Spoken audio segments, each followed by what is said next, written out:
What's up guys, welcome back to another video. I just finished my oil change. I did my break-in for 1,000 miles. If you haven't seen that video on how to change the oil, I'm gonna link that video up here so you can take a peek at that if you would like. In today's video, I'm gonna give you my honest reaction of the RPMs from 4,500 all the way to redline because I've been holding back during break-in. I wanna make this video just so you guys know if there's anything to be looking forward to at that 4,500 to 7,000 RPM. I'm kind of curious at this point, am I missing out? Is there anything more? Is the car gonna kick me back a little bit more in my seat? Am I gonna hear some different noises? Is the exhaust gonna open up more? Today, I'm gonna find all that out and I'm gonna give you guys my honest reaction, so let's go. We are blessed with a really nice day and I'm gonna put this in sport mode.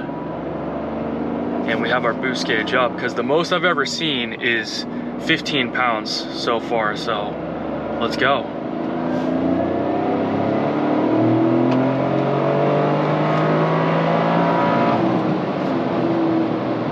Okay.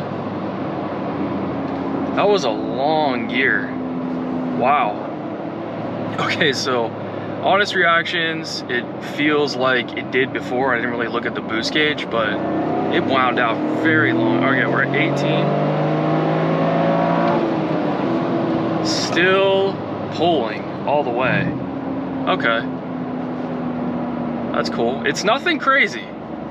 It's got 300 horsepower. I feel like you can feel most of the torque that you're gonna feel is gonna be until you hit 5,000. Like right when you hit 5,000, it just feels like it continues to pull.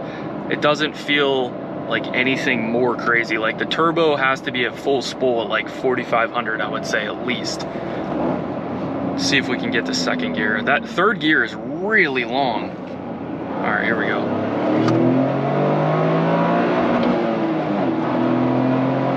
All right, so I wanted to experience that fuel cutting, you know, that a lot of people hit. So once it hits 7 grand, it feels like it shuts the car off from revving. It's pretty fun. I don't know if I'm gonna be winding the gears out that long though. Like it seems like it takes a very long time to wind out. Like I'm gonna shift well before that.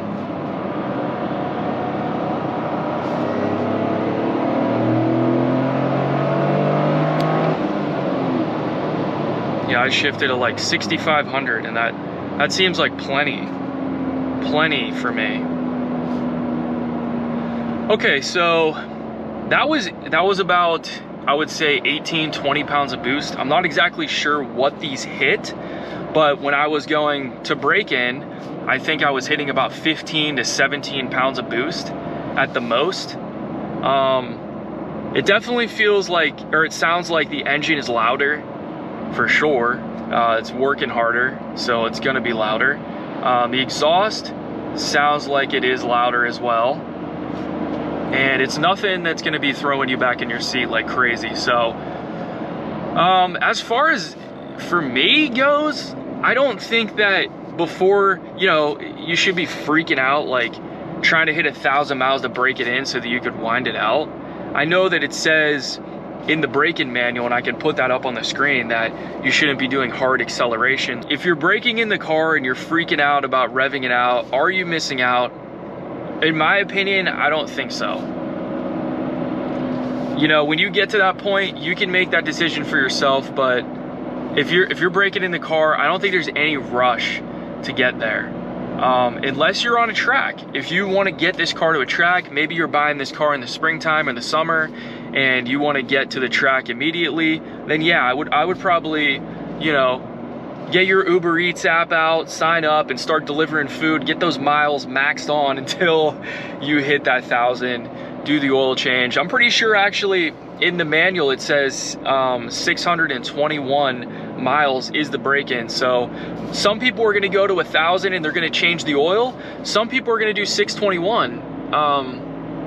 That's your opinion, that's whatever you specifically want to do, but I think that Toyota manufactures the engine and everything, all the components, and they're saying, hey look, after 621 miles you should be good to go and drive it how you like. So I would trust the brand itself and what they have to say, because I think that's going to be more important overall. But I know a lot of people just like to go to 1,000. If you're still watching the video, thank you so much. If you could hit the subscribe button, that helps me out. Stick along for the ride. There's gonna be more GR Corolla content on the channel. Hit the like button as well, because this will push the video out for more people. I wanna talk to you a tiny bit about the brakes. Again, I can throw that up here on the screen on what they say, but I think it's about 170, don't quote me, but I'll have it here up on the screen, miles to not do any hard braking at all.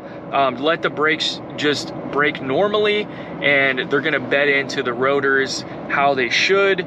But my experience with the brakes is they progressively got better, but I didn't actually notice, like I actually thought they weren't that great until I hit about 700 miles. But once I hit 900 miles, the brakes for me started to get really sticky and really grippy and very responsive. So I would say right when you hit about 1,000, you're gonna feel the maximum performance on the brakes and notice that, hey, these things are stopping. Also, I did notice that when I hit 600, 700 miles, the brakes started squeaking a little bit. And if you haven't had a big brake setup before, that can be normal. There's a lot of surface on a fixed caliper that is pressing together, so it's normal to have squeaking. You don't have to take it to your dealership for anything like that. But if you are having like a judder experience, you know, that could result in the fact that you broke them in wrong, and maybe you did a hard brake before you hit 170 miles or the break-in period for the brakes. But they do feel really good. I also have an Audi TT-RS with an 8-piston brake setup, and compared to that, you know, these aren't quite there.